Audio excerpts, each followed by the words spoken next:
Hey students, coming back to my channel Education Hub Online.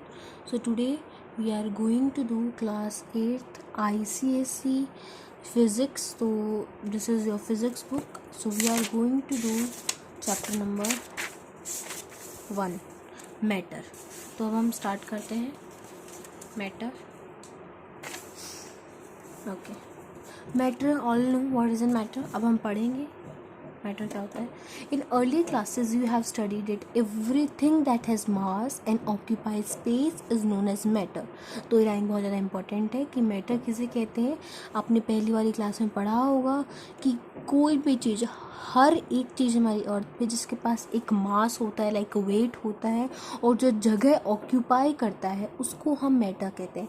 अगर मैं इस substance की बात करूँ, ठीक है, तो इसके पास मास है, ठीक है, it has wait, that is कितना भी वेट है लेकिन है तो सही, और जो जगह ऑक्यूपाई करता है, तो ये क्या है, ये इतनी ही जगह इसने ऑक्यूपाई कर रखी है, इसलिए इसको हम मैटर कहेंगे. मैं ये बुक रख रखी तो उसने इतनी जगह ऑक्यूपाई कर रखी, इसीलिए इसको मैटर कहा जाता है. In fact all the things in the universe whether living और the non living are matter. In fact मतलब सारी की सारी चीज़ें यूनिवर्स के अंदर, कोई भी चीज़ है, मतलब जो मास है जिसके पास और स्पेस ऑक्यूपाई करता है, तो उसको मैटर कहते हैं. चाहे लिविंग हो चाहे नॉन लिविंग हो, उसको होते हैं, वो होता है matter. Matter is compose of a large number of tiny particles. जो मैटर होता है, जैसे ये मैटर है, मैं इसी के एग्जाम्पल से सारी चीज़ समझाऊंगी. ये जो मैटर है ये छोटे छोटे छोटे छोटे पार्टिकल से बना होता है, इधर इंडिविजुअल एटम्स और मॉलिक्यूल्स. इधर ये एटम से बना होगा या मॉलिक्यूल से बना होगा, दो चीज़ों से बना होगा वो. अब दोनों चीज़ों से ये एक चीज़ ना एटम से मॉलिक्यूल दोनों से नहीं बन सकती है, एटम से बनी होगी या फिर मॉलिक्यूल से बनी होगी.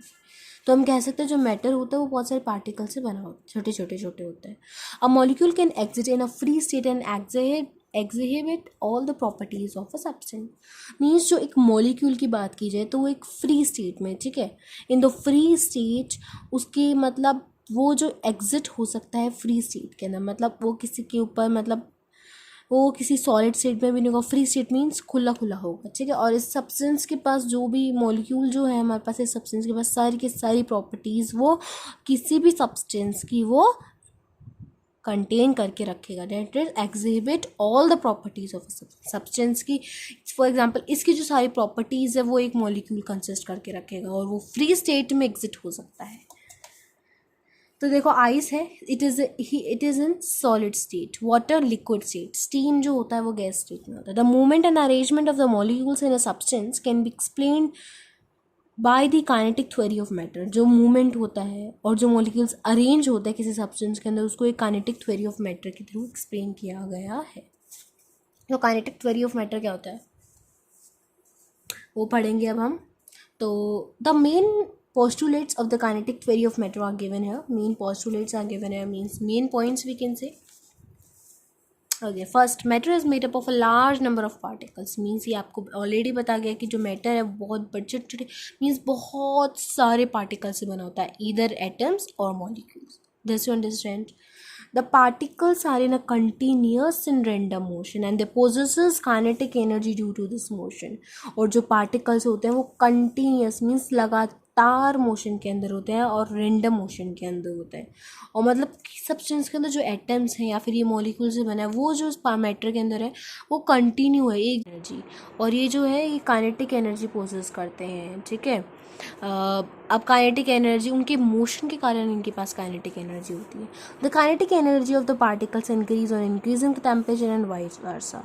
मीन्स किसी भी पार्टिकल की जो काइनेटिक एनर्जी होती है, अगर उसका टेम्परेचर, उस सब्सटेंस का टेम्परेचर बढ़ा दिया जाए तो उसकी काइनेटिक एनर्जी बढ़ जाती है, ठीक है. अगर मेरे पास इस सब्सटेंस को, इसको मैं हीट करती हूँ और एकदम बहुत हाई टेम्परेचर पर करती हूँ तो उसकी काइनेटिक जो एनर्जी होती है वो बहुत ज़्यादा होती है. इसकी वजह से जो मॉलिक्यूल्स होते हैं इसके अंदर, चाहे एटम्स हो या मॉलिक्यूल्स, वो बहुत तेज़ी से मतलब मूव करना शुरू कर देते हैं, ठीक है. और डिक्रीज़ कर दोगे टेम्परेचर तो उनकी जो काइनेटिक एनर्जी होगी वो स्लो हो जाएगी. The particles of matter attract each other by force. अभी जो पार्टिकल्स होते हैं इसके अंदर, ठीक है, वो एक दूसरे को कैसे अट्रैक्ट करते हैं, एक फोर्स होता है, that is known as intermolecular force of attraction. देखो मैं जैसे आपकी एग्जांपल्स लेके समझाती हूँ.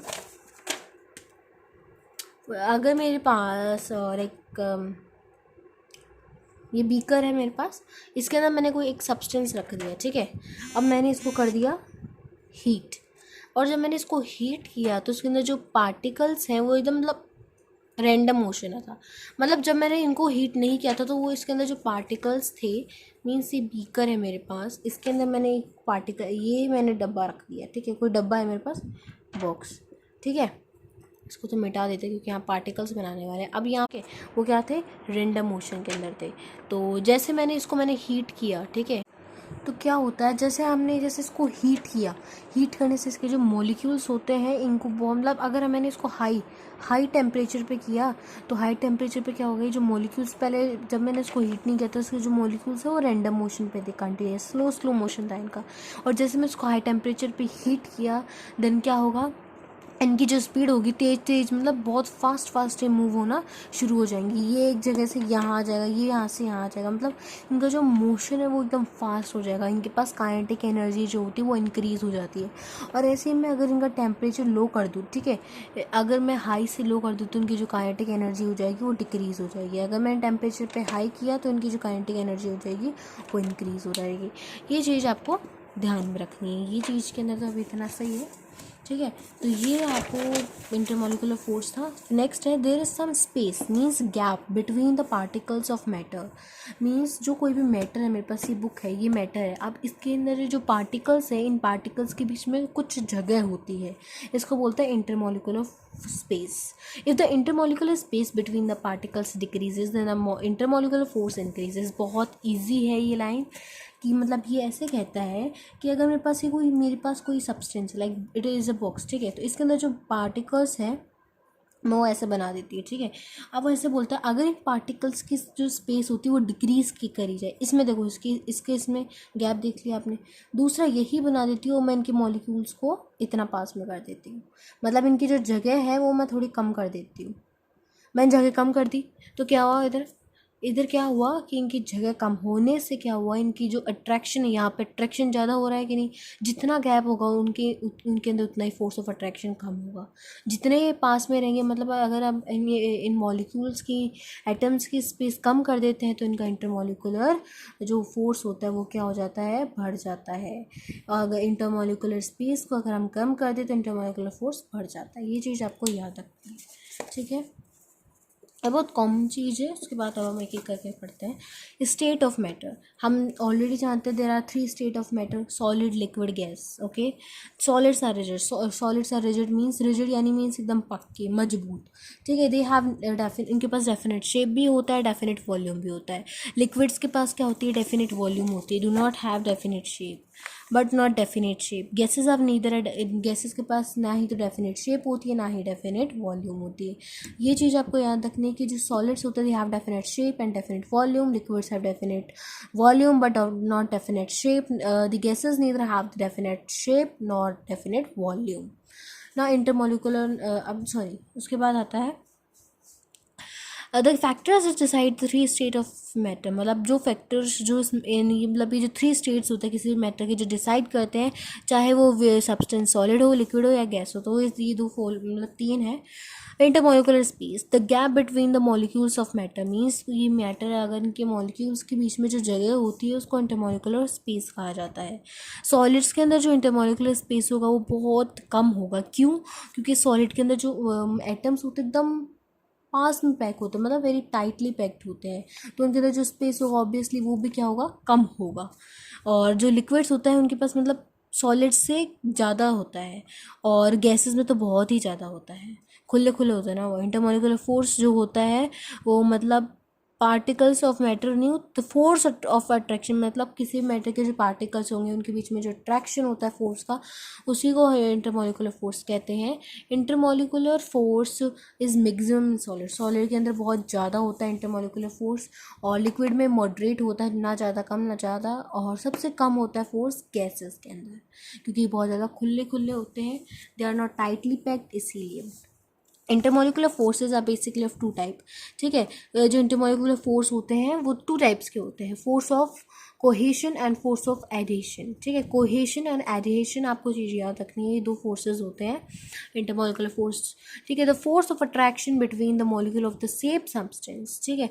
दो कोई भी सब्सटेंस है मेरे पास सेम, ये एक सब्सटेंस है और एक बुक सब्सटेंस है, इन दोनों के बीच का जो फोर्स ऑफ अट्रैक्शन होता है इनकी सेम सब्सटेंस के अंदर, इस फोर्स ऑफ कोहेशन उसे कहते हैं।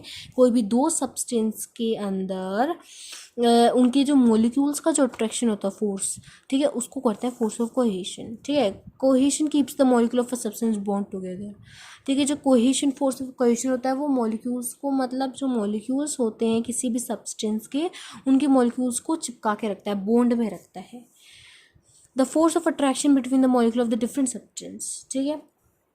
सॉरी, ये जो मैंने दो एग्जांपल लिए थे, एक बुक लिया था एक मार्कर लिया था, ये दो डिफरेंट सब्सटेंस है, इन दोनों के बीच, मतलब इन दोनों के जो मॉलिक्यूल्स का फोर्स होता है उसको तो हम फोर्स ऑफ एडिशन कहते हैं। फोर्स ऑफ कोहेशन है सेम सब्सटेंस, मीन्स मेरे पास दो सेम सब्सटेंस है, मतलब चौक है मेरे पास, उसके मैं दो टुकड़े कर दूँ, वो दोनों सेम सब्सटेंस है, दोनों के बीच के अंदर जो मॉलिक्यूल्स का जो फोर्स ऑफ अट्रैक्शन होता है उसी को हम फोर्स ऑफ कोहेशन को कहते हैं। और फोर्स ऑफ एडिशन दो भी डिफरेंट सब्सटेंस का होता है, लेकिन फोर्स ऑफ कोहेशन दो सेम सब्सटेंस का फोर्स ऑफ अट्रैक्शन की बात करता है। Water droplets stick to the wall of the container, means कोई कंटेनर अगर आपने उसमें से पानी भर के निकाल दिया, मतलब उसको गीला करके एक जगह रखते हो, तो उसके जो वाटर ड्रॉपलेट्स क्या होता है उसके चिपके रहते हैं। वो किसकी वजह से होता है? एडिशन की वजह से, क्योंकि जो वाटर ड्रॉपलेट और ग्लास दोनों सेम है, लेकिन फोर्स ऑफ अट्रैक्शन हो रहा है उनके, दैट इज़ वाई। तो यहाँ सैलेड में देखो इतने पास में होते हैं, इसलिए इनका स्पेस थोड़ा कम होता है, लेकिन फोर्स ज़्यादा होता है इंटरमॉलिक्यूलर। लिक्विड में मॉडरेट, गैस में लीस्ट। तो ये यहाँ पे learning mind rules of matter attract each other, this is known as force of adhesion. Continuous random motion of the part of the matter, तो continuous random motion क्या हो जाएगा? particles का kinetic energy. State of matter that has a large intermolecular, water droplets